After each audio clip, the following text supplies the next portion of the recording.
Okay, let's get started. If the panelists could turn on their webcams, that would be helpful. My name is Benjamin Wittes. I am the editor-in-chief of Lawfare, and it is a pleasure to welcome you all here. People are still coming in, but I want to give you a little bit of an overview before I turn it over to Mikhaila Fogel, who will be moderating today. I want to give you a little bit of an overview of what we are trying to do here with this series, and also ask you to do a couple things in connection with that. So the Lawfare Live series is something that we've been talking about doing in various forms for a couple of years, and we're spurred to actual action on it by the COVID-19 crisis and the sort of remote necessity of programming. One of the things we have been talking about for a long time, both as a way of expanding our offerings and also, to be very frank, as a way of diversifying the means by which we fund Lawfare, is to create a subscription service that involves these live interactions with Lawfare. We had originally imagined them to be live events. For obvious reasons, that is not in the cards right now, but the experiments that we've been doing with Zoom and with these webinars has been a real opportunity to experiment with this. We are now in the process of beginning to think about actually rolling out this service. And so one of the things that we're interested in is, to what extent would people use it? To what extent would people actually be interested in subscribing? So you will find that there is a poll available to you on this, doing some sort of basic research on people's interest in a service like this. The first thing I would ask that you do is fill out that survey and actually answer it honestly. You are the 200 to 300 to 400 people, depending on how many of the registrants actually show up, who are most potentially engaged in with Lawfare live kind of stuff. And so your views and opinions and desires are particularly interesting to us. The second thing I want to do is I want to test how committed people really are.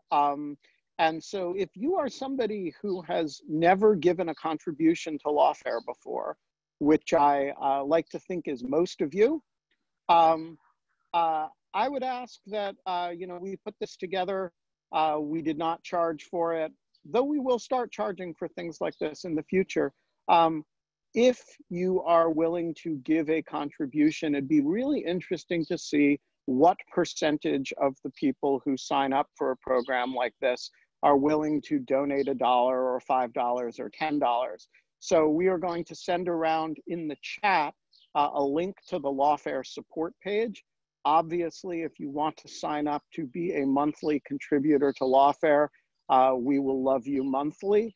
If you want to make a contribution with respect to this webinar alone, we would appreciate that. We are, like all entities that are operating in this environment, doing so with a awareness that the financial realities of organizations like ours has changed pretty dramatically over the last 3 to 4 months. And so we're thinking hard about how we can keep Lawfare free, which we are ferociously committed to doing, but also to support the operation that we continue to build. And so the Lawfare Live idea is one of the features that we're trying to work with to build a committed user base, funding base for the site that's not based on advertising and not based on philanthropy, but based on user engagement and service. So I will be adding the Lawfare support link to the site, and hereby consider yourself pressured to actually click on it and use it if you want events like this to happen. There's no better way to ensure it than to make them financially viable. With that, I'm going to welcome you all again and turn this matter over to the Right Honorable Mikhaila Fogel, who will be moderating today's event. Mikhaila, the floor is yours. Absolutely, Ben. Well, first of all, thank you all for coming. We were incredibly excited by the overwhelming response we received to this. So just to give you a little bit of outline for how the day is going to go, each of our panelists, many of whom you know from Lawfare and a couple of whom are special guests, will introduce themselves and give you a brief overview of their educational backgrounds and their careers so that you sort of understand the scope of the really incredible experiences that we have here on this panel. I will then open it up with a few questions that we have received from some of you already and get the ball rolling. And then after that, I will be calling on those of you who ask questions in the Q&A. So those of you with questions, here's how we're going to do it. Using the Q&A function, you are going to submit a question. And when it comes time to answer your question, I will allow you to speak so you can ask it live. You will not be on camera. If you would rather not speak, just indicate in the question that you'd like me to read your question instead.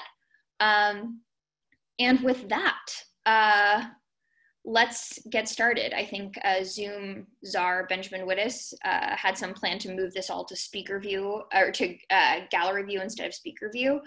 But let's start with him and sort of go down the panel. I guess I will call on all of you because our order for panels is all different. So Ben, why don't you get us started with just a brief introduction to your career and how you got to be editor-in-chief of Lawfare? So my career is highly eccentric, and my background is, with the possible exception of Quinta Jurecic, radically different from everybody else on the panel and probably less instructive to most of you than anybody else's background here. I never went to graduate school. I barely finished college, actually. I came out of college knowing only that I wanted to write.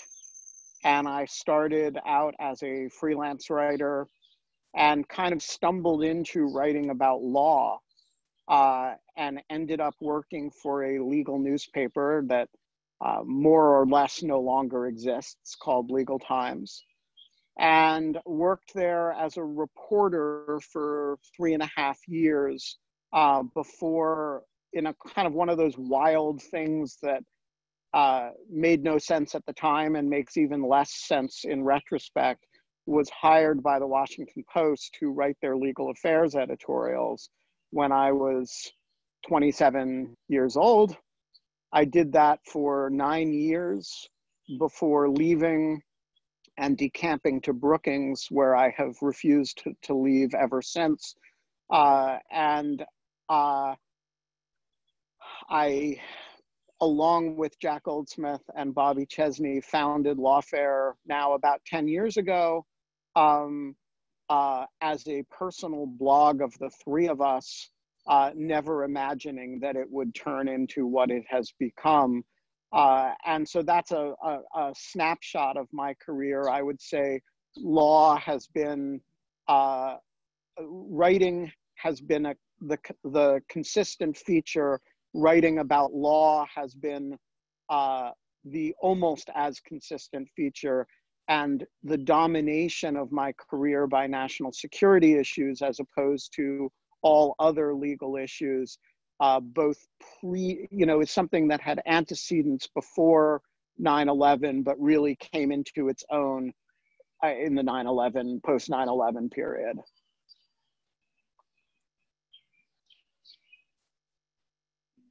Excellent. We're just going to move down what I see as the line. So Quinta, can you go next?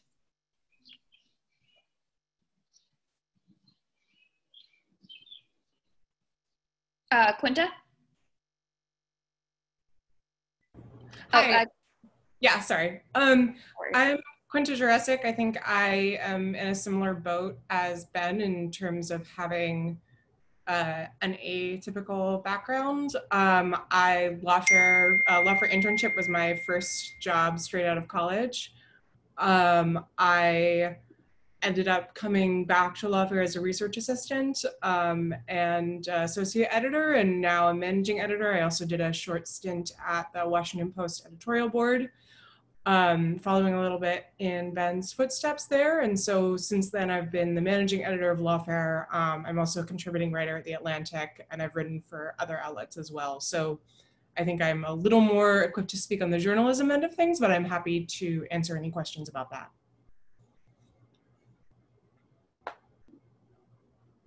Excellent. Susan, can you go next? Okay, I will go next. So I think my path will maybe be a little bit more familiar or traditional to people, although not traditional in the usuals. When I was a law student, I was really interested in national security legal issues, not really inherently because of the national security aspect of it, just because in the time period in which I was in law school, that was where the really interesting unanswered questions, constitutional questions, questions of government policy, sort of the really challenging space was emerging there. And so you know, I was interested in those issues. You know, I had sort of a general interest in national security, but didn't really decide that I wanted to do this and pursue it as a career until really the beginning of my 3L year. A little bit as my 1L summer, I worked at the U.S. Attorney's Office in the Eastern District of New York. I was very fortunate that summer that there were some really, really interesting terrorism prosecutions that were occurring in the violent crime and terrorism section that I was placed in just kind of at random. And so really got sort of an upfront view at you know, what it looks like in a U.S. Attorney's Office to prosecute these cases, what the relationship between the Department of Justice and the FBI, places like JTTF, you know, and sort of the substantive issues that they were grappling with at the time. And so I sort of came to the idea of wanting to do national security a little bit late. And I didn't have a clear idea like what that even meant, really. You know, something in government, maybe it was sort of this big nebulous area. And so what I ended up doing was having a ton of conversations with a lot of different people. The year that I was graduating law school, there was sort of a large hiring freeze across the federal government, including on their honors programs.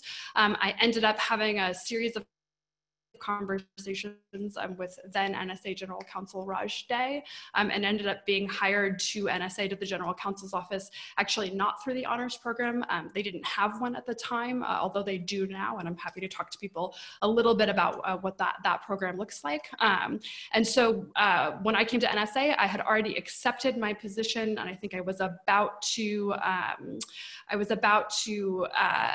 like finish my polygraphs or something when I opened the front page of the New York Times, and there was the first of the Snowden disclosures, the FISA application on the front page.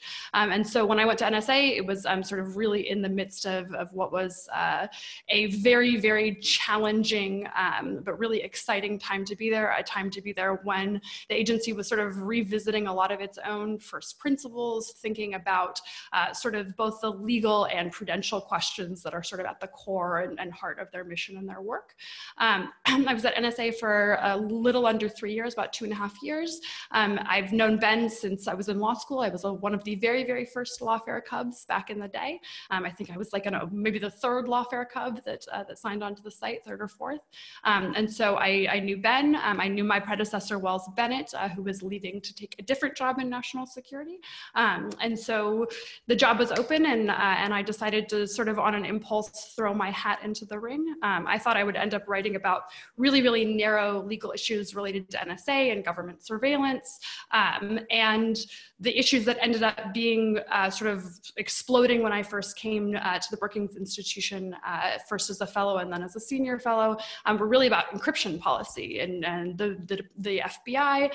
You know, Jim can also reminisce fondly on that time and those sort of difficult questions that were being presented.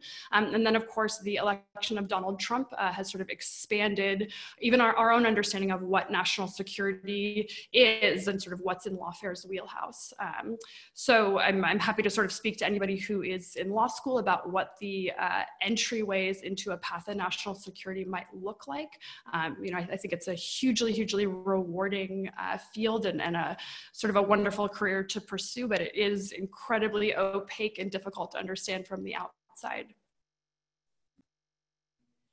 Thank you so much, and apologies to everyone. There is a lot of construction going on outside my window, but keeping the law school train going. Sarah Grant. Hi, okay, so I am not a normal Lawfare staff person. I was a cub while I was in law school for about 3 years. But I'm sorry, can you explain what a cub is for those of Oh, sorry, so I was a student. Yeah, I was a student who was writing for Lawfare. So I did a wide variety of things for the site. A lot of military commissions coverage. Originally started out actually on kind of Southeast Asia. There's a column called Water Wars that's on Southeast Asia and the dynamic kind of military and political dynamics with the rise of China, among other things. But I guess unlike Susan, I was very early into national security. So I knew basically from when I was in high school that I wanted to come into national security and did. I don't think it's a thing anymore. But way back in the day, the Intel community had a thing called Spy Camp for high school students. I grew up in the DC area. And so I got exposure in high school to the Intel community and to the wider national security world. And so I knew that that's what I wanted to do. I made the decision to go into the military and have that be my path into the national security world. So I went to the Naval Academy and studied primarily international relations and comparative politics. And then I did a master's degree in international relations from the University of Cambridge, focusing on, again, security policy in East Asia, and then commissioned out of the Naval Academy into the Marine Corps. And so I did 5 years on active duty as a Marine Corps intel officer, primarily out in Okinawa, Japan, but a couple of other places in Virginia. And then following that, I left active duty in 2016 when I started at Harvard Law and was also in the reserves at that time. So while I was in law school, I was commuting down to the Pentagon and had a job there as a strategic intel analyst for the Joint Staff for those 3 years.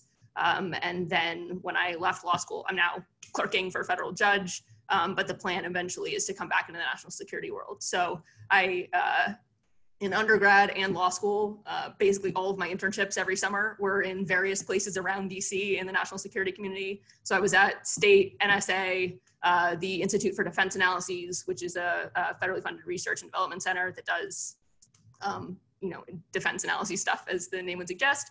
And then in law school, went to the National Security Division at the Department of Justice, did a summer at a law firm focusing primarily on national security oriented stuff. And then actually the summer before law school was in the National Security Affairs Office in Vice President Biden's staff in the White House. So I've kind of been all over DC, and hopefully for the rest of my career will continue to be all over DC. Thank you so much. Speaking of being all over DC, Margaret Taylor. Thank you so much. Wow, Sarah, that is like hard to follow. That hard act to follow. So I graduated from college in 1997, which was obviously before 9/11. I sort of knew I wanted to do something lawyer-ish, and then I was probably headed to law school, but I did work as a paralegal for 2 years in the federal government, a year in the antitrust division. of the Justice Department and a year up in the Southern District of New York, which was really very, very helpful because it helped me realize I didn't really want to do domestic law. I wanted to do international law, in particular, public international law. And so I went off to Columbia Law School. And at that time, just to draw a contrast, at that time, there was no national security program at really any law school that I was looking at.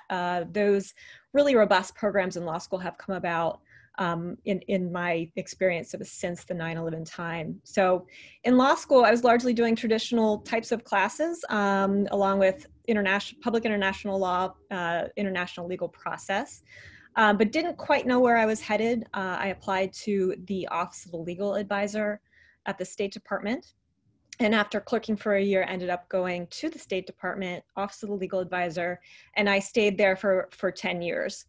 Which was great. In the Office of the Legal Advisor, you get to have different portfolios and you do one topic for a couple of years and then you move on to a new topic, do that for a couple of years. So I ended up doing different types of international law within the Office of the Legal Advisor.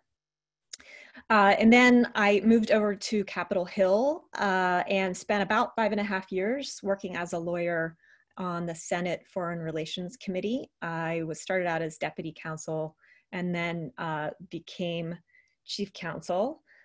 And so that takes me all the way up to 2018 when I left Capitol Hill.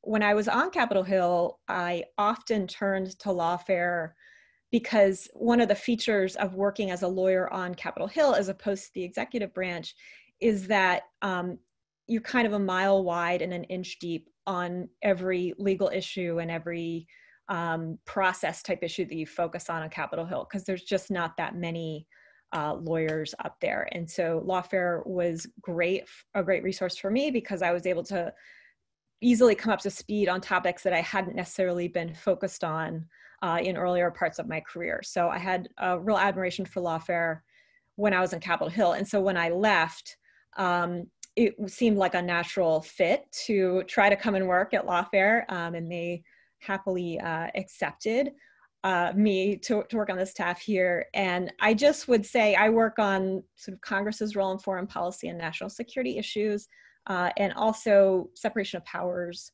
types of questions. And I just would say, I clerked for a federal judge after law school. I worked in the executive branch, and I worked on Capitol Hill. So I've worked in all three branches of government. So I guess that's why I can write with credibility on separation of powers issues. So, and that sort of brings me up to the current moment here. I just want to say that when Margaret says, it's a little translation for you. When Margaret says, I just, applied for a job and went to work for the State Department Legal Advisor's Office, you should hear that as roughly the equivalent of, I just applied for a job and I ended up playing center field for the Yankees. Like there are very few offices in the government that are harder to get jobs in, or you should take that as a extreme display of modesty on Margaret's part. I'm extremely modest, extremely modest. Well, speaking of the State Department and the legal advisor, Scott Anderson. Speaking of the Office of the Legal Advisor, that's also where I started my legal career. I went to college in Virginia at the University of Virginia. I think there's some Wahoos who might be watching today, I'm sure. I was a generation that went through 9/11 in high school, and growing up in the DC area, I experienced it pretty directly, I guess, compared to some people. And that always put national security as an issue that was in the back of my mind. Before that, I'd been really interested in international affairs, and that kind of melded the two conversations together in a lot of ways. Some ways are kind of problematic in hindsight, perhaps, but the way that's kind of how we were experiencing it at the time. I went through college, studied international relations, studied Middle Eastern affairs, Middle Eastern studies, spent some time in the region, and came out actually wanting to do a PhD in political science or political economy, not really interested in law school at all. I basically got talked into it by my parents, which is a little embarrassing to admit. And I actually found myself really liking studying for the LSAT, as ridiculous as that is, and thought maybe this is actually the thing for me. And ended up going to law school, really enjoying it, doing very eccentric things with my time in law school. I spent a lot of time working on political campaigns. I spent a lot of time doing work for what was then very early Obama administration, doing things that related to a lot of policy issues in the national security, international affairs space. Came out, also applied to the Office of Legal Advisor at the State Department, was very lucky to be able to start my career there. Hopefully I'll have a chance to talk about it more. L, as it's called, is one of the best offices in government, has been noted. I think one of the best places you can start a government legal career, period. And so I was incredibly lucky to spend 5 years there. A year and a half of that time, I was at our U.S. Embassy in Baghdad, where I was the legal advisor there. The rest of the time, I spent some time working on international arbitration affairs, and the rest of the time really worked on the legal aspect of Middle Eastern policy during the Arab Spring and the Yemen Civil War and the counter-ISIS effort. Ended up in the middle of a lot of the major developments we saw happen during President Obama's second term. Left voluntarily to do a clerkship, had to resign because of conflict of interest reasons. Kind of always thought I would be coming back to the State Department, but took an extra year so I could co-locate with my wife and do another equally phenomenal fellowship with the Council on Foreign Relations up in Boston as my wife was finishing graduate school. And then President Trump was elected and froze hiring at the State Department, implemented a number of other policies that I had some concerns about. And so I started looking for other opportunities. I actually had been planning to go into private practice and was on that path. But fortunately, I connected with Ben and Jack and some other folks at Lawfare and at Brookings, and ended up having the opportunity to join Brookings and join Lawfare as a fellow at the former editor at the latter, and have been there ever since, the last 3 years. Now I also split my time with Columbia Law School and can talk a little bit about that, maybe more academic side of things. But it's been a phenomenal ride, a little unorthodox, but certainly some lessons to be pulled from that for folks. Wonderful. I'm actually learning a lot about my coworkers through this, so I'm really glad you all showed up to have this. So David Priess, moving out of law school for a second. Yep, thank you, Mikhaila, and thanks everyone who's participating here. My experience shows that you can work in and around national security over a career without sticking with one thing for a career. So I got my master's and PhD in political science from Duke, focusing on international security, and thought I might go into teaching because that was the track, but ended up talking to a professor who had gone absent for a few years, but was still milling around doing some work for the US government, and it was unclear what he was doing. But he ended up taking my resume and passing it to his colleagues at CIA. And so I ended up applying and got a job relatively quickly. Back then, the processing went a little bit faster than it does now for getting through the polygraph, the examinations, and onboarding. I worked primarily as an analyst, sometimes in operations, mostly in the Middle East, but also in counterterrorism before and after September 11th. Ultimately becoming a President's Daily briefer for the Attorney General and the FBI Director at the time, John Ashcroft and Bob Mueller, for a little over a year. And then as a manager before I left the agency to try different things. First, worked in the private sector, doing contracting back into the intelligence community and helping build a small company into a medium-sized company. And then tried a number of different things. I taught as an adjunct professor at George Mason and the George Washington University. I did some other work with small companies in the Washington area in the national security space, ultimately landing with a company that I helped run that does training across the federal government and other sectors, but mostly in the national security and intel space, training government officers and managers on everything from intelligence analysis to denial and deception operations to ethical decision-making for managers. And somewhere in there also started researching and writing and speaking on national security and the presidency with 2 books out and going around speaking to a lot of college campuses about some of these issues. And then ultimately coming on board with Lawfare about 2 years ago. And I'm happy to talk about any of those experiences along the way. Wonderful, thank you so much. And to close out this portion of the event, Jim Baker. Thanks, Mikhaila. Hey, everyone. So yeah, I guess I'm the old timer here, so it may take me a minute. I'll try to be very concise to sort of give you the biography. And then I'm happy, as David just said, to talk about any part of it as we go through the next 60 minutes or so here, as I understand it. So, okay, so I was an undergrad at University of Notre Dame, graduated with a degree in government and international studies, so I was interested in that already.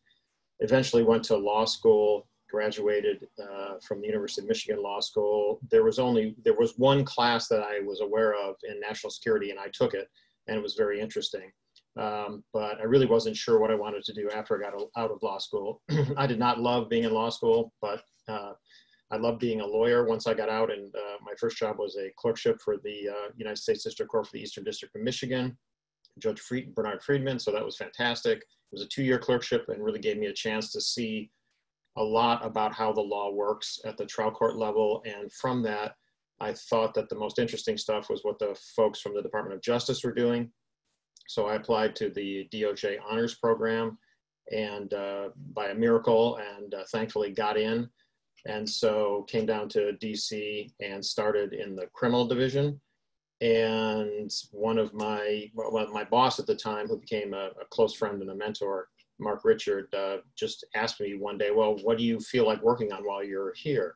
And I said, well, I don't know, this national security law stuff sounds kind of interesting. Do you have anything in that? And he said, yeah, sure. So go help these folks who are working on the prosecution of Manuel Noriega. So I went and worked with the trial team. I was the lowest lawyer on the totem pole, but helped out doing whatever they needed to be done, dealing with classified information, working with folks in the intelligence community, and building, importantly, relationships that have lasted me throughout my career. And that's one of the key points that I'll try to stress here, is the importance of the relationships that you build along the way. So in any event, so I stayed with the criminal division for 6 years. I got tired of traveling all the time. And so I looked around and found an office that really nobody had heard of at the time, called the Office of Intelligence Policy and Review, OIPR, which was headed by somebody that I had met and got to be friends with on the Noriega prosecution. And so I applied there, and most people told me it was a bad idea. It was a bad career move, my mentors and friends. It's going to be a dead end. Nobody had ever heard of this statute that they work with called the Foreign Intelligence Surveillance Act. It was just a backwater. It was beneath me, these type of things that I heard. So, but I decided to do it anyway for reasons I can discuss in more detail. And went there as a line attorney, eventually became the Deputy Counsel for Intelligence Operations, meaning I was in charge of all the FISA applications that were being filed on behalf of the United States. I eventually then became the head of the office, which was called the Council for Intelligence Policy, in May of '01, obviously right before 9/11, and then stayed in that position until early 2007, when it was just after the National Security Division was created that I was a supporter of and helped create. And so NSD came in, and basically OIPR merged into NSD with a couple of parts of the criminal division. And so at that point in time, I needed a break. And so I was able to do a fellowship at the Institute of Politics at the Kennedy School at Harvard. And I also started teaching law school at Harvard, which I've been doing ever since then. So that was 2007. In 2008, I went to work for Verizon in their general counsel's office doing national security related matters. That was fantastic, great group of people there as well, and built some incredible relationships there, and learned, how things work from a private sector perspective in an in-house job. Stayed there for a couple years, then went back to DOJ, to the Deputy Attorney General's office, worked on national security and cyber there for a couple of years, decided to leave again, and went back to the private sector to work at a place called Bridgewater Associates, which is a hedge fund in Connecticut. I was in the general counsel's office there as well, corporate counsel they called it. And my boss there at the time was Jim Comey, who was the general counsel of Bridgewater. And then when Jim was nominated to be FBI director and confirmed, he then asked me to be the general counsel of the FBI. So I decided to do that. That was started in 2014. And I stayed in that job for 4 years until January of 2018. Left. I stayed at the FBI for a number of months after that in a different position, but then went, thankfully, and spent 7 months, fantastic months, at Lawfare in Brookings, and then left that. Eventually, that was intended to be a visiting position from the outset, and so left that, and now I am the Director of National Security and Cybersecurity at the R Street Institute, which is a nonpartisan think tank here in Washington, D.C. So, Mikhaila, I'll turn it back to you. Thank you so much. So as you can see, there is an incredible range of diversity of experience, educational background, interest within the national security field. And I can already see from some of the questions that we are getting that you all are taking full advantage of that and asking an incredible range of questions. So that is great. And so what I'm going to do now is turn it over to a few people who have sent questions in advance. One of them is Kevin Heaney, who has a question about security clearances, which has sort of run through all of the stories you have just told. So I'm going to turn this over to him now. All right, Kevin, you should be able to speak. Thank you. Good morning, everybody, and wahoo Scott. My question was about coming from a non-military and civilian background, kind of a barrier, at least looking from the outside looking in, seems to be getting that first security clearance, whether through an internship or a job that might sponsor it as you go. So if there could be just a little bit of fact from fiction or myth dispelling with how to breach that hump. Thank you so much. So I'm happy to go first if nobody else has thoughts. So the first thing I'll say about security clearances is, yes, it's sort of a difficult barrier to get over to enter the national security community, the national security legal community as well. It is one of those things where once you have a security clearance, it becomes much easier to move sort of within, including between various agencies or from the intelligence community to Congress or to the Department of Justice, other elements of the government. So that clearance is sort of an initial threshold, and once you're past it, it does get easier to move. Every agency has individual rules, and so no one can tell you sort of this is the policy for security clearances, if you are, so the basic sort of answer to the question is the security clearance process is what it is. All you can do is go into it in good faith and candor, provide answers to the questions that are asked to you, and be really patient, because it can take a long time for the clearance to come through, and then the process can be difficult to understand.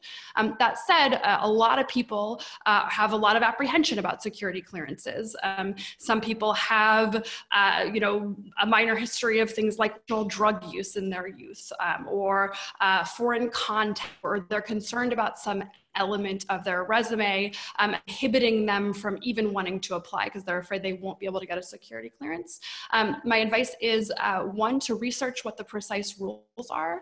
So if you're concerned about sort of specific things, having declared bankruptcy in the past or minor drug use, things like that, usually there are time barriers, right? So you might want to wait for 5 years or for 3 years, depending on sort of what it is. But the clearance is an adjudication process, and so they're trying to understand who you are, what you're trustworthy, any sort of issues that they might have, whether or not they can answer that and sort of remediate that.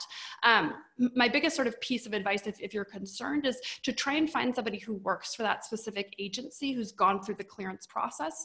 They can really tell you what it's like and sort of the specific things, and to really not be afraid. A lot of people, I think, things like polygraphs seem just so scary and overwhelming that they actually allow that to inhibit them from even pursuing this career. I think the way to sort of account for the clearance process is, go into it, give your best shot, tell the truth no matter what. Lying is the one place to guarantee that you will never hold a security clearance for the rest of your life.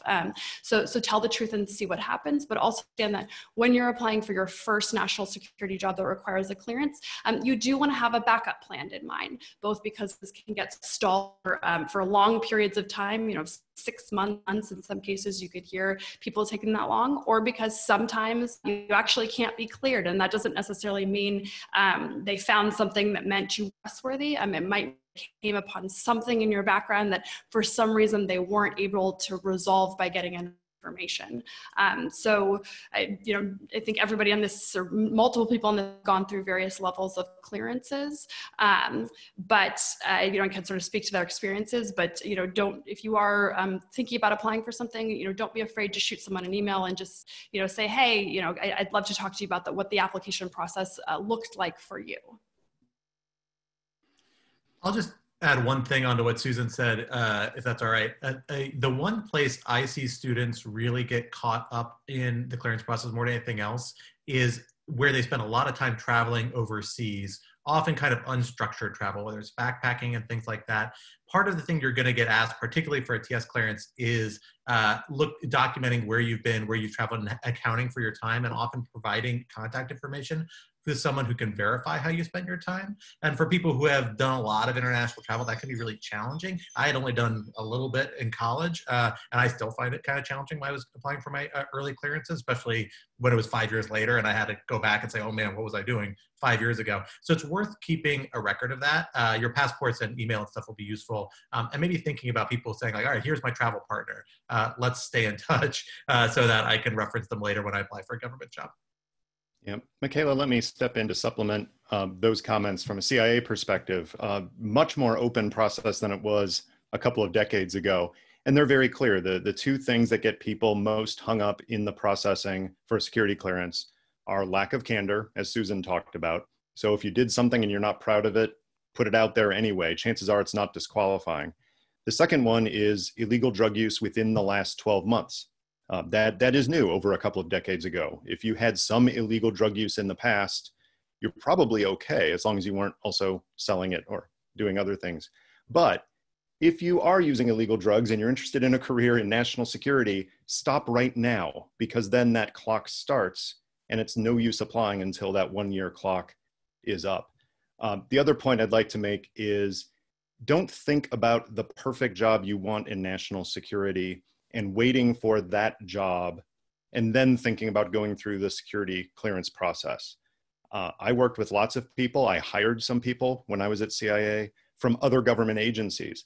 And if there's a job opening at DIA, but you want to ultimately work at CIA or any of the intelligence agencies or national security departments, go where there's a job, because it is much easier to get a job with a security clearance from a job with a security clearance, even if there are some differences between the two agencies or departments. And I think Margaret had one quick thing to add, and then we'll go to the next question. Just to tee off of what David said.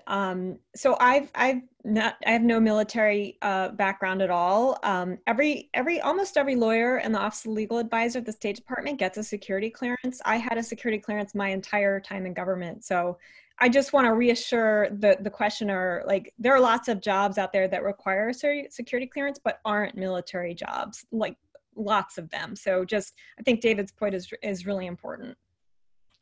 So before we move on to the next question, I do want to just take 1 minute to dispel a myth. A lot of people think that if you have ever sought mental health treatment or taken things like antidepressants, that is disqualifying for security clearance, or that's something that the intelligence community is going to hold against you. That is not true.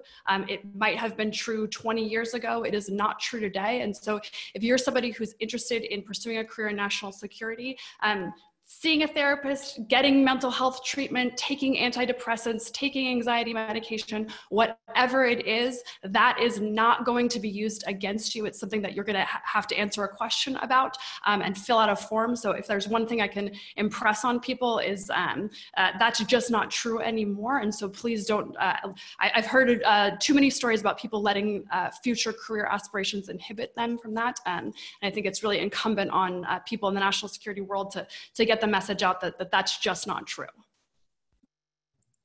And one lighter note, if I can add. So if you are in some state where marijuana is legal, it's still not for federal purposes. So do not think, like, marijuana is included in that 1 year prohibition. So don't do it even if it's legal in your state or the District of Columbia. or even in the country where you're located. So even if you travel abroad and use drugs that are legal in the foreign jurisdiction, you still have an issue within the clearance process. Well, from the sublime to the ridiculous on security clearances, thank you all. So I am going to move now to a question from Kathleen Wells. Kathleen, I'm going to bring you on to talk, and I think I might add something to your question as soon as you are done. And Kathleen, you may have to unmute yourself. Okay. Hi, my name is Kathleen. And I am an undergraduate right now. I'm going into my senior year. And my question is, I'm starting to think about grad schools only because like with COVID and everything, now's a great time to be studying to take those tests. And I'm not entirely sure whether I should be studying, for the LSAT or for the GRE. And basically my question is, how do I know and how do I pick now with not a ton of foresight into what exactly I will be doing, although I know I want it to be national security related, whether I want to go to law school or whether it'd be smarter for me to get like a master's in security studies or in international security or something like that. Just wondering how you make that decision and whether there's like a right path or a path that kind of lends you to being more suitable for these jobs in the national security sector. Thank you so much. And so before turning this over to the panel, I'm also just going to add that a lot of people have sent in questions asking about what degrees are required for which jobs. And for instance, do you need a master's degree to go into federal law enforcement or a master's or PhD to go into intelligence analysis? So if, as you're considering Kathleen's question, if you could also speak to that, that would be great. Yeah, so I will take this as a matter to start with, and I do think there are a lot of people, particularly of your age demographic, who make the assumption that they need a graduate degree rashly.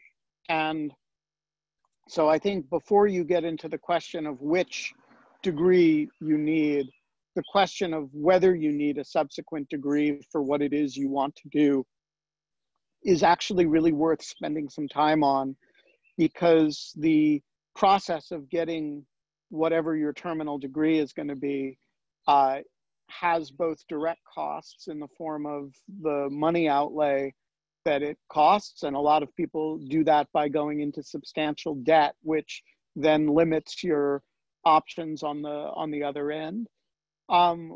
But also, and more importantly, and people don't think about this, the opportunity costs are immense.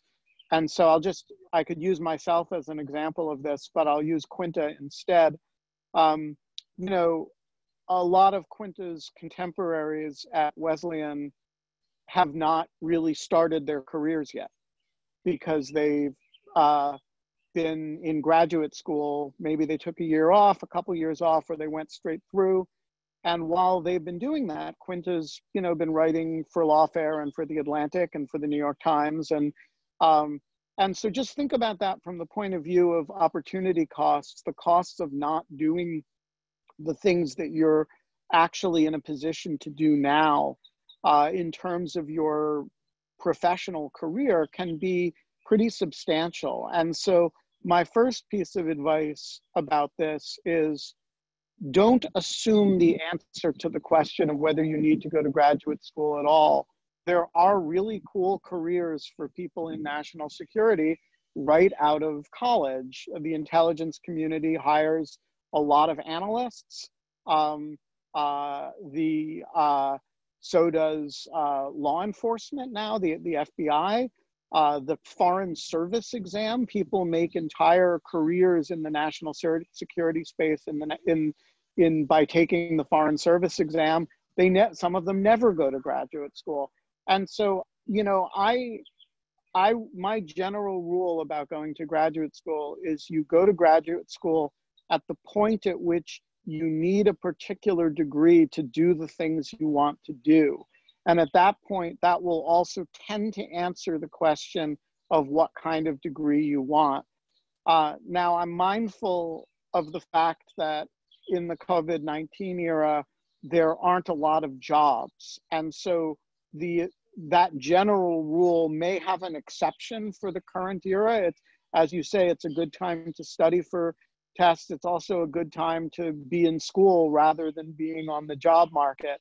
That said, the rule still applies. You know, going to graduate school unnecessarily is an outlay of time and money that a lot of people don't need. And you shouldn't feel like you have to do it because everybody does it. Scott, I think, or Quinta, did you have anything you wanted to add to that? Yeah, I'll just, I'm happy to chime in since Ben used me as an example. I also apologize if anyone can hear the noise going on outside my window right now. Yeah, I would say when I came to Lawfare as an intern, I had been planning to take the LSAT or possibly the GRE and basically gave up on it because frankly, I didn't like doing logic games. And the work I was doing for Lawfare was more interesting. That sounds pretty quixotic when I put it like that, but I think it worked out well.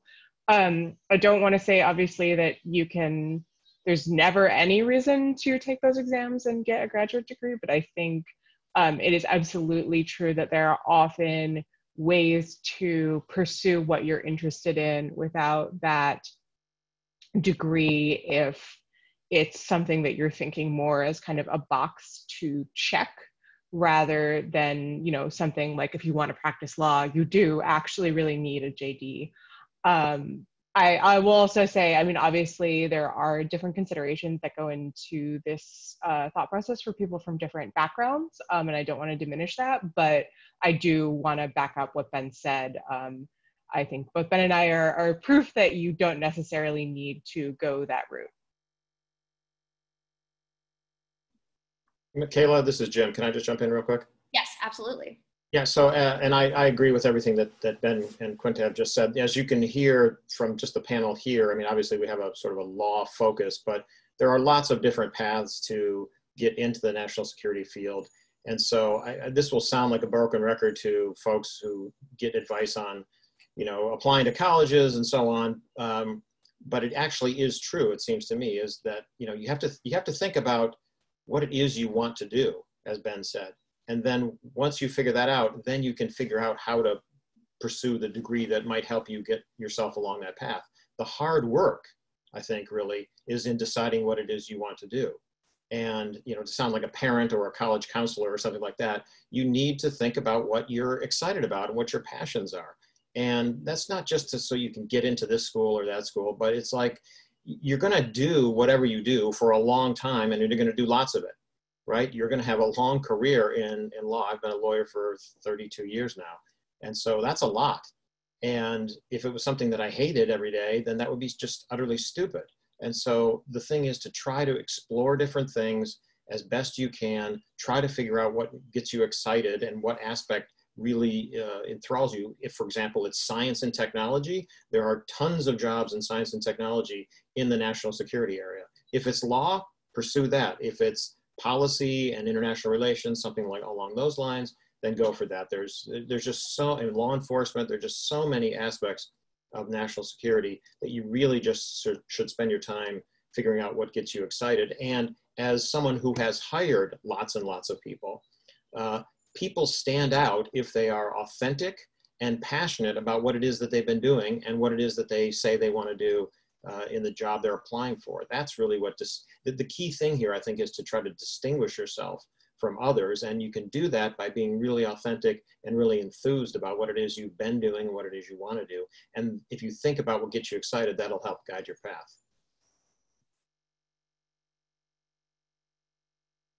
Excellent, thank you so much. So the next couple of questions I'm actually going to ask based on what people have sent in and asked me to ask on their behalf, as well as some anonymous people who have written in this question, which is on the issue of COVID and what that has done to the sort of internship economy. So for students either at the graduate or undergraduate level who weren't able to intern this summer because of COVID, does the panel have any recommendations for how they can pursue meaningful national security adjacent activities in the meantime. Similarly, for international students who are no longer able to come to DC, what do you have any recommendations for how they can prepare themselves for future national security careers once travel restrictions are lifted?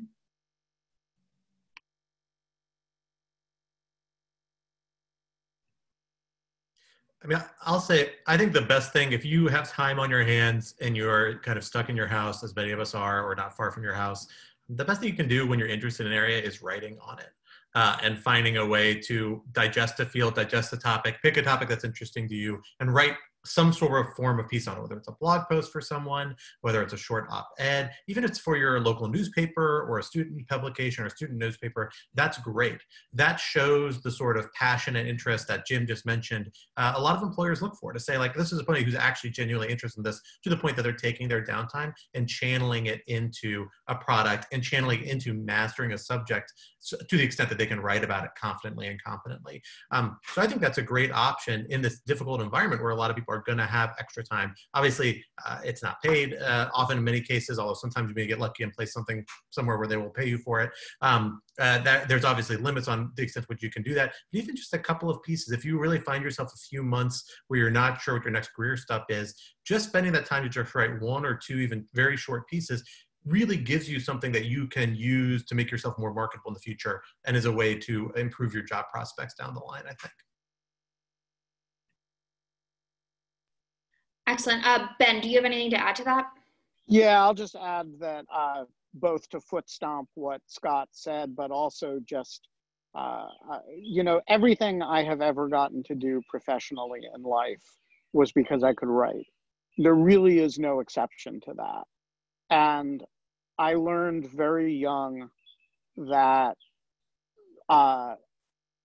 having pieces published made me different from other 22, 23-year-olds. And so I think Scott's point, if when we see an application from somebody who's already published some stuff, that application looks different from all the other bright young people whose resumes show up for us. Now, we're a publication, but I do think that is a way of making yourself stand out, honestly. The second thing is, look, we all have this weird bit of downtime right now. And I mean, for young people who thought they were going to be kind of on the market right now, and who suddenly have these months where, there's no economic activity, so there are no jobs. There are all these people who you admire, whose work you're interested in, and you should bother them. You should write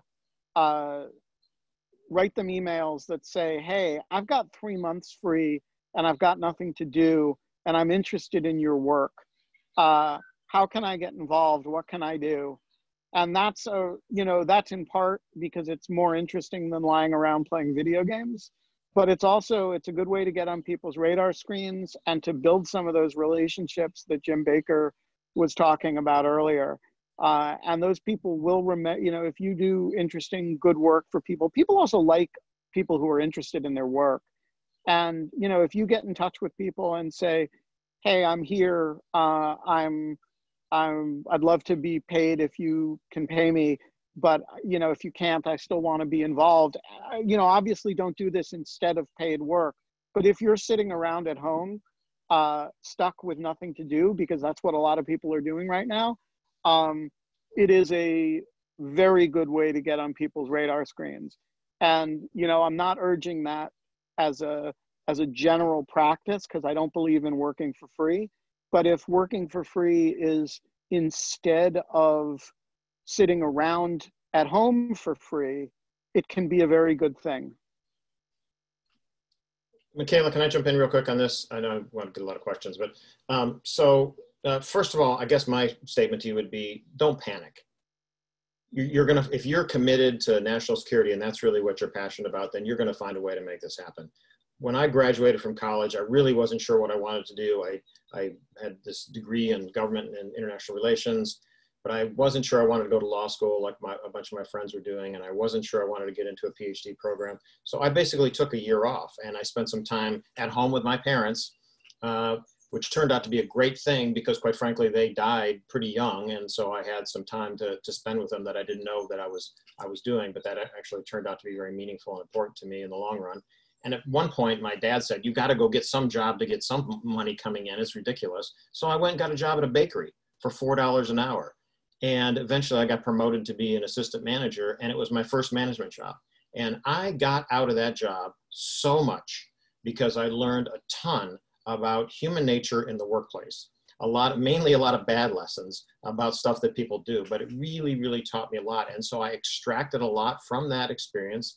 And then I had time to figure out that I thought I wanted to go to graduate school. So I applied to PhD programs in political science and went down that path, and decided eventually that that was not the right way for me, and I moved to law school. But eventually, you can make the most out of any time that you have. You just have to try to figure out how to do that. But I echo especially what Scott was saying in terms of trying to write, and then also trying to build these relationships that Ben was talking about, and just reaching out to people, and just like, don't let it get you down. Don't panic. That this is going to be, we're all collectively going to find a way out of this and move forward together. I think the don't panic message is incredibly helpful, especially right now. There are a couple of questions in the Q&A specifically for Sarah. I'm going to read one from an anonymous attendee, and then I'm going to ask Brooke Thompson to ask her question. So first of all, Sarah, did you consider becoming a JAG, and what factors went into thinking about that? And here's Brooke, I believe. Brooke, you have to unmute yourself.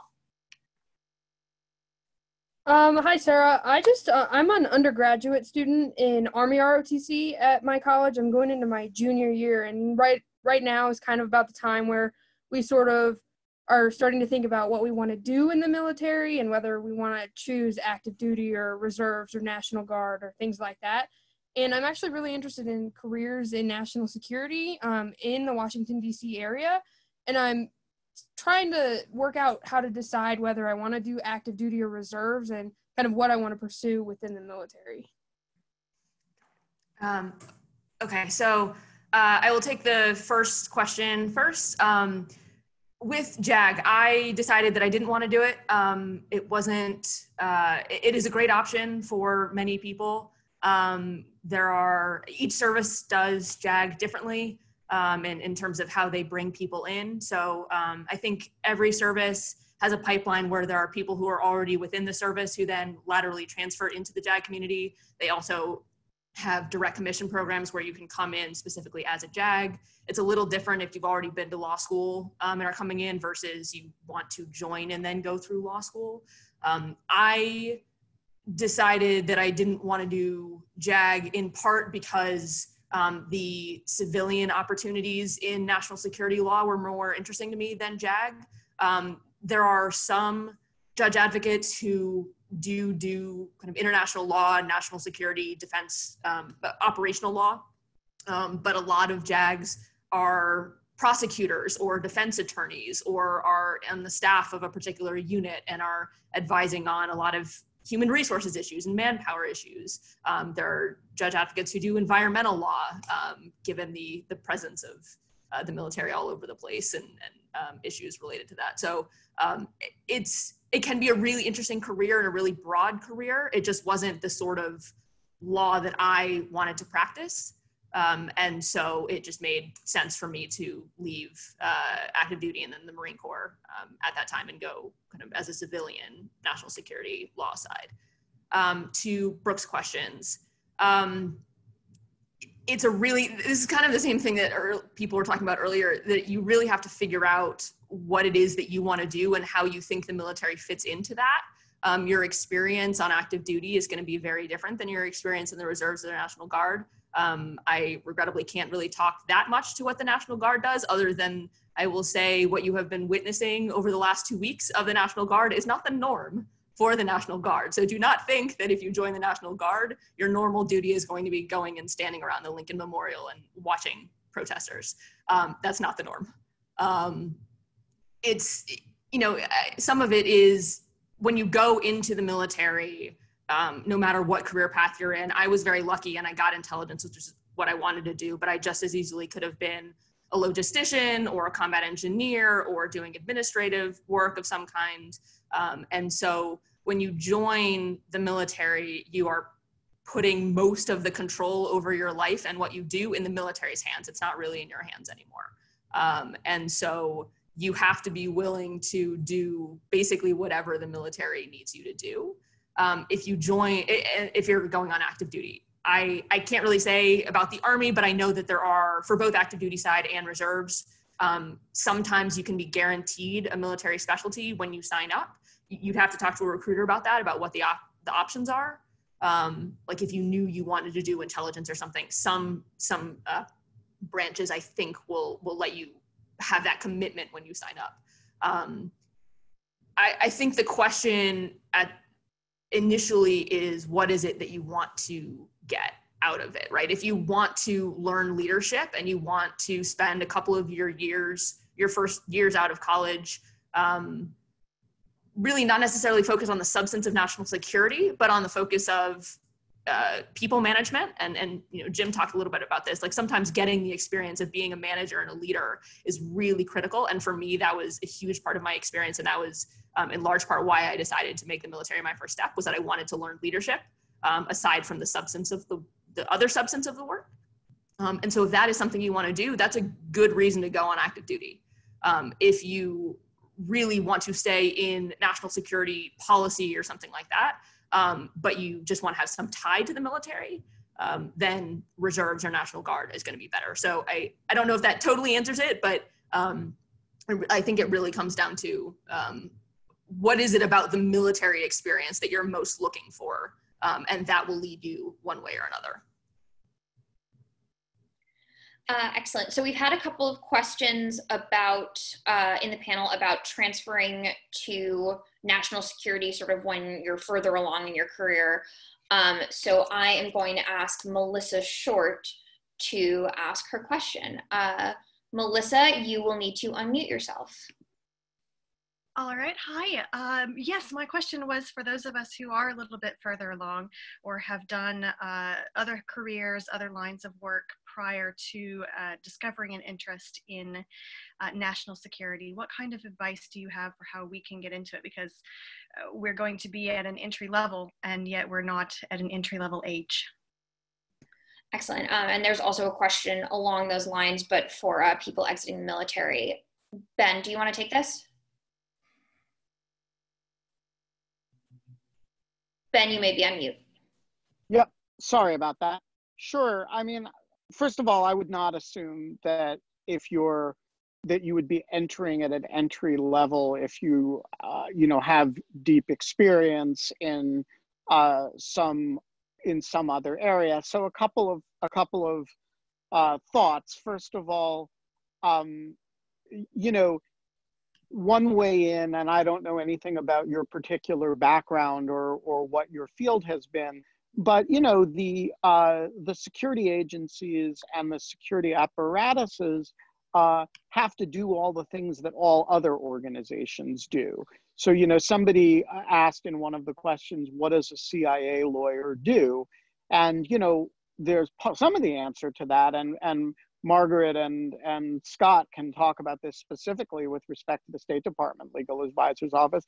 Look, some of the answer to that is there is a world of covert intelligence law that, CIA lawyers do.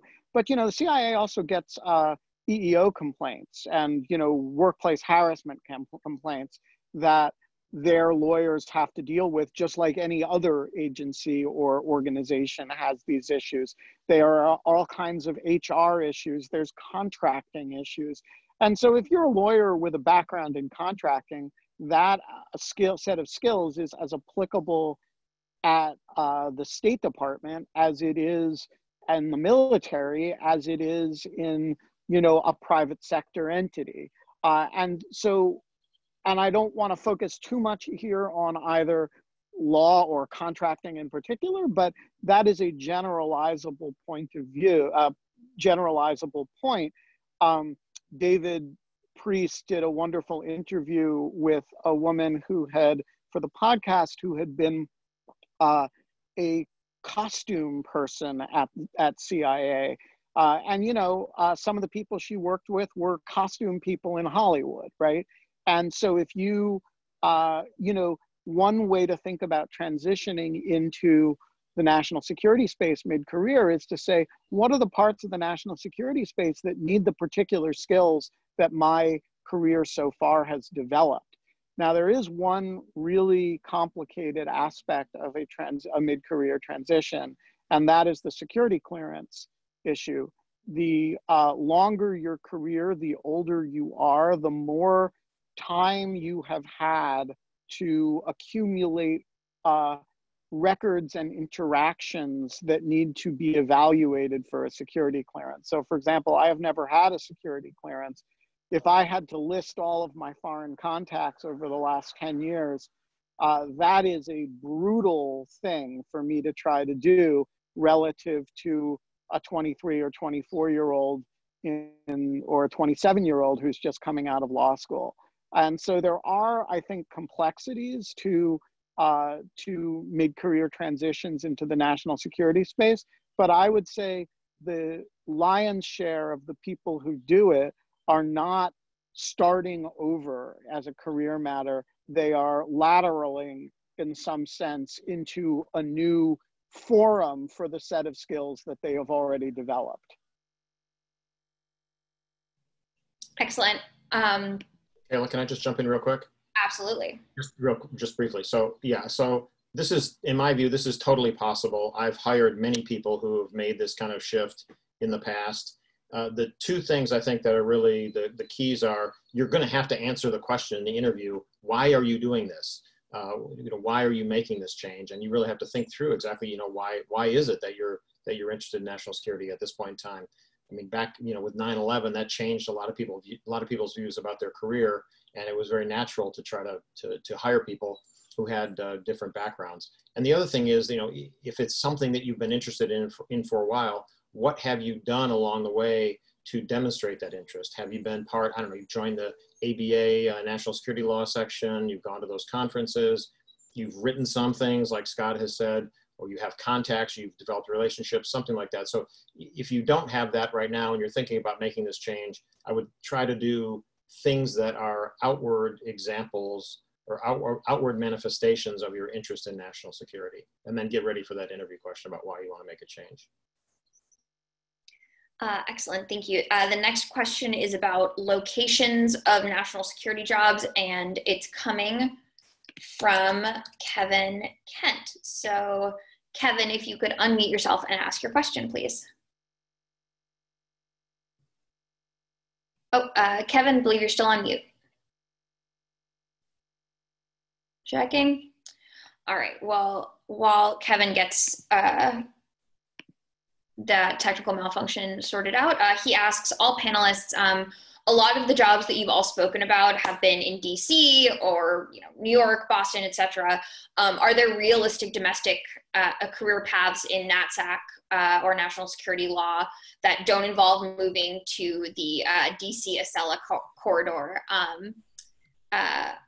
Kevin does say he can't read his question, but he is a proud West Coaster and understandably does not want to move to the East Coast. Susan, do you want to take a first crack at this?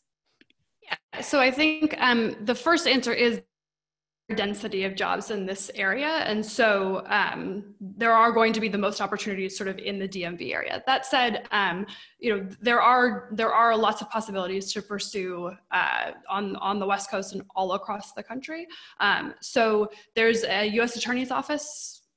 All U.S. Attorney's Office or most U.S. Attorney's Office will have at least some work that's related to national security. I shouldn't say all, I guess, but there are surprising offices that actually do really, really interesting high-level work. And so whenever you think about sort of the state and local level governments, for all of the executive offices, there is typically a state-level mirror of that. So Juliette Kayyem, who is a Harvard Kennedy School professor at a very prominent commentator and former official in the Department of Homeland Security, was the state of Massachusetts' Homeland Security advisor. That's a really, really important, interesting, substantive role. And I think we're seeing now sort of the criticality of state level functions in real sort of on the ground national security issues.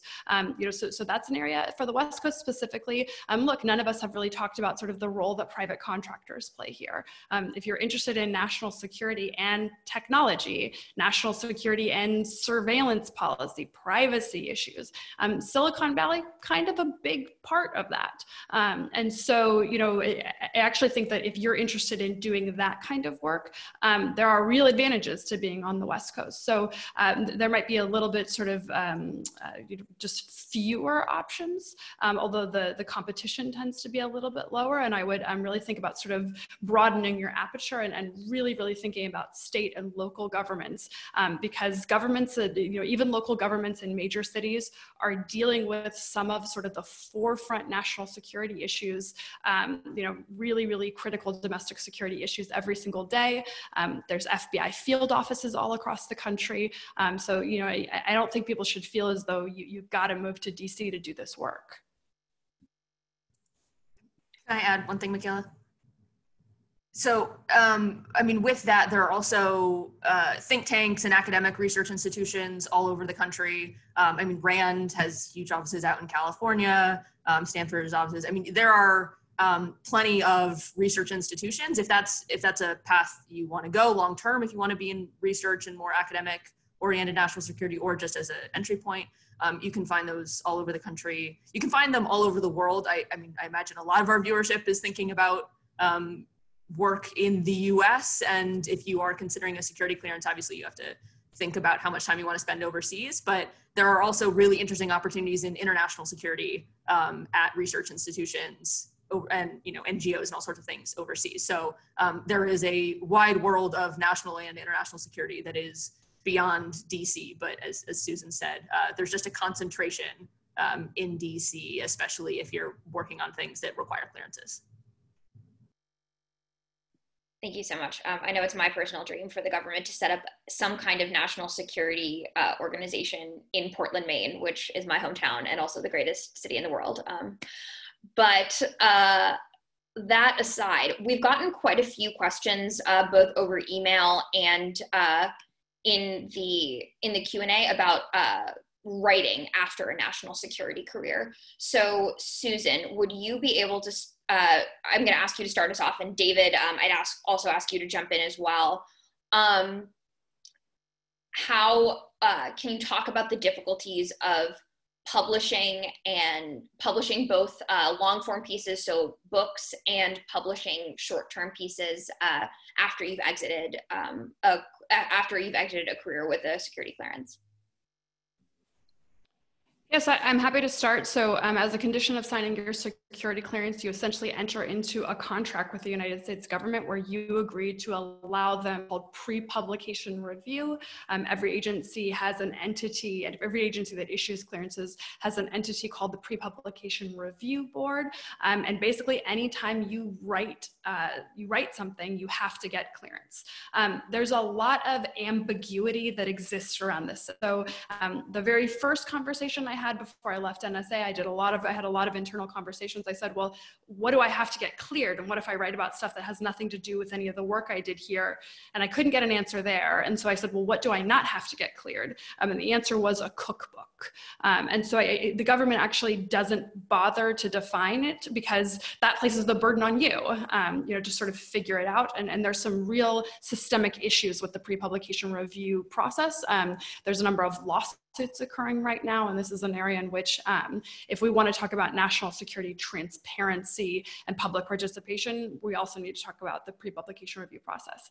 I will say my experiences with NSA, it varies dramatically across agencies. I've had a very positive experience.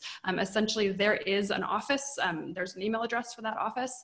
I send my work to NSA when it's a piece that needs to be cleared. They've been fairly expeditious in reviewing things. I make a point of always ensuring that I'm pointing to, the public source for anything that I'm saying, that I'm being clear with the reviewer. Here is what I've worked on. I'm not deriving, I don't have any classified information here to help sort of facilitate that process. And thus far, the agency has never asked me to alter a word or to delete or not publish anything. That said, my understanding of my experience really is the exception rather than the rule. A lot of people don't just have tremendous frustration and time delay, but also have real suspicion that the pre-publication review process is being used not to screen for classified information, but to chill and make more difficult speech that might be critical to the government or critical of a particular agency's position. And that's something that's just really, really problematic. I'll jump in just to add that on the Before CIA you do, side, I just want to say, before you Go do, ahead, Ben. David, I just want to say Susan's cookbook is terrific. You should all buy it. The cookbook is a funny example because that's the same example that was used at CIA. I said, what's clearly allowed? And they said cookbooks and kids' books. And that went out the window when somebody at CIA wrote a cookbook of recipes from CIA case officers overseas, and somebody else wrote a kids' book about spying. Those have to be cleared. So the issue is really, does it pertain to matters on which you worked when you were employed by the government? And that's the standard that's usually applied as the common sense standard. So for example, a book about the history of the President's Daily Brief, every word of that has to go through PRB. A book about the history of 19th century presidents and how they left office, that does not need to go through the pre-publication review board. You do still have First Amendment rights, but you have signed away the ability of the government to screen for classified information. So I'll emphasize what Susan said. Think about what you want to do with your career and with your life. If you primarily want to be a writer, writing completely about a subject area, and you only want to work in it for a short period of time inside something that requires a security clearance, you'll have to weigh that. But there are ways of doing it. I know some prolific writers who have worked within the intelligence community, and they haven't found it to be much of an obstacle. Excellent. So the next question is coming from an anonymous attendee, but I think it's important for us all to talk about. And this attendee says, Helena Cooper had a very thoughtful article in the Times about lack of African Americans in leadership positions in the military. General Charles Brown, the incoming commander of Pacific Air Force, touched on this issue in a recent video he released following the murder of George Floyd.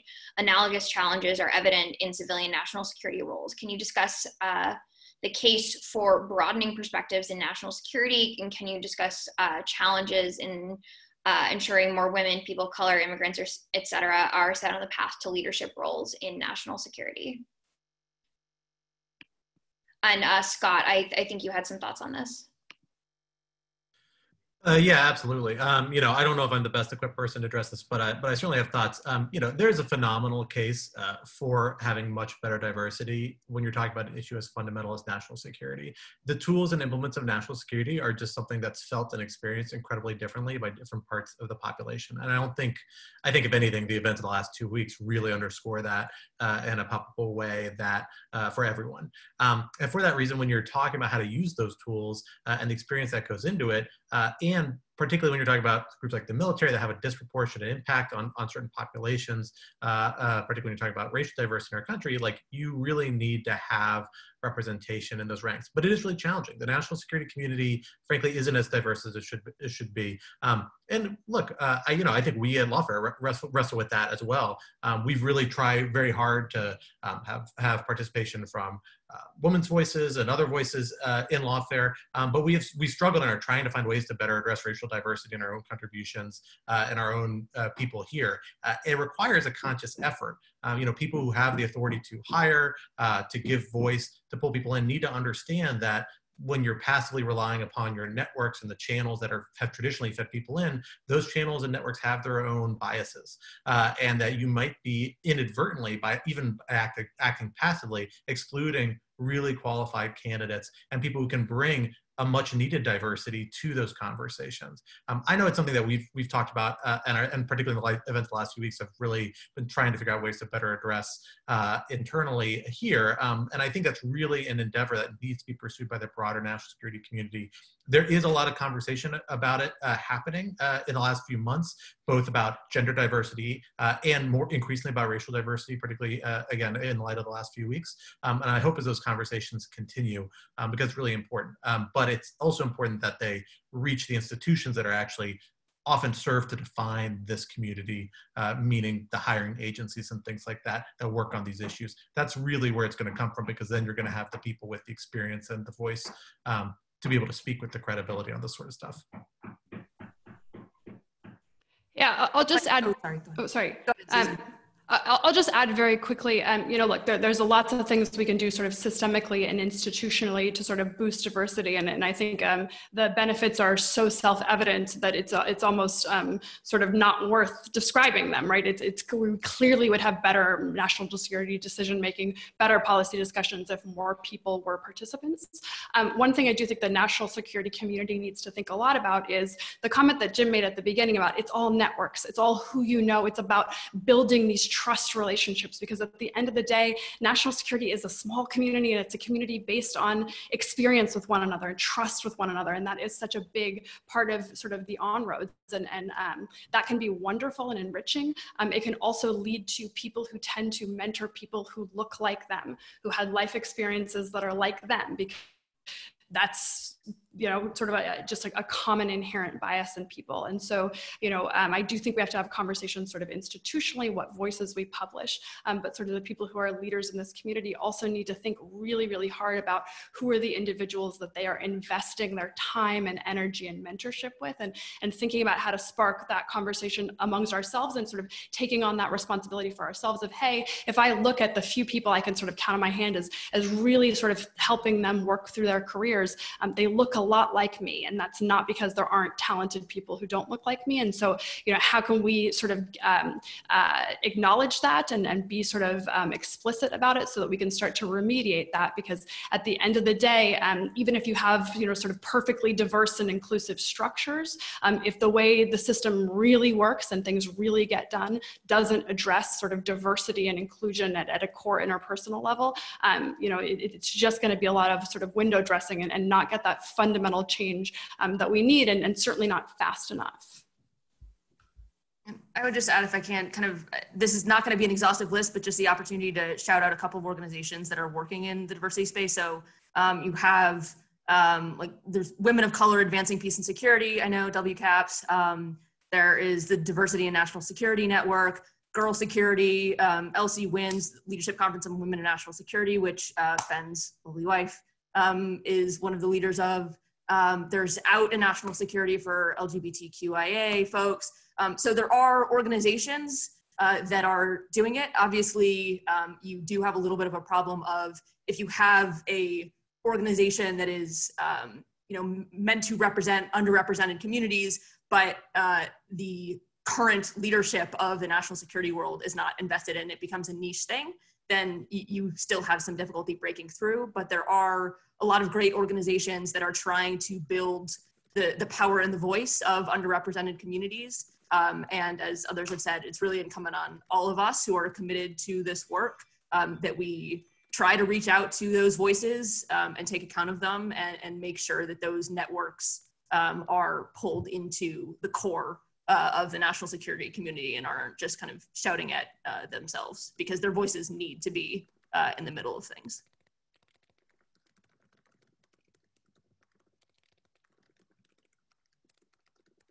Thank you. We're going to have one final question, just because we're running really short on time, and I want to make sure we're ending as close to the set time as possible.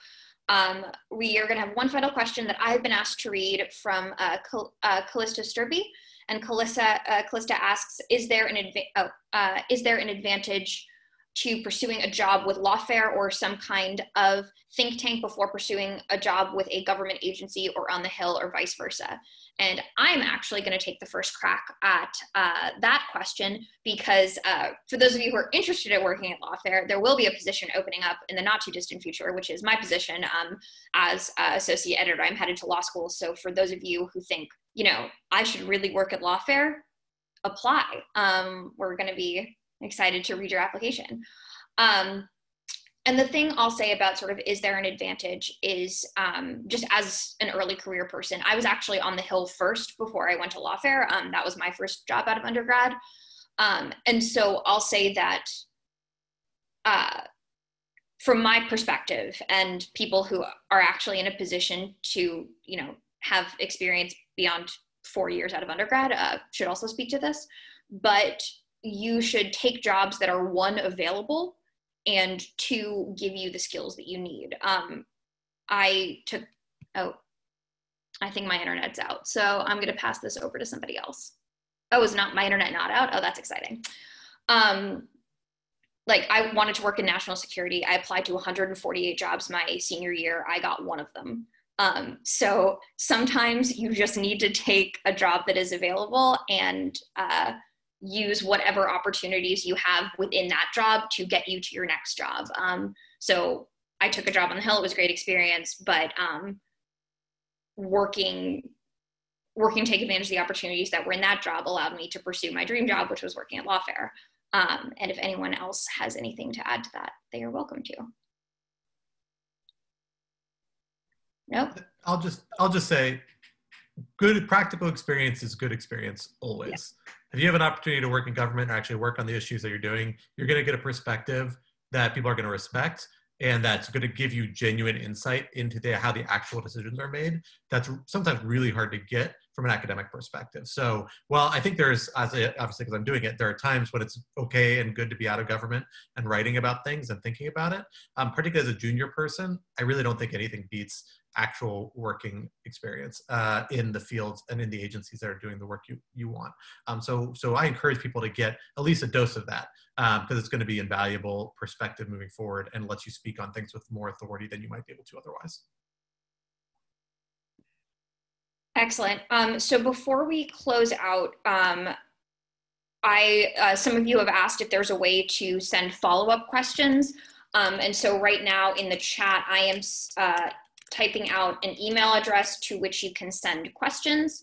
And that's submissions@lawfareblog.com. Just indicate in the subject line, you know, career panel follow-up or something along those lines.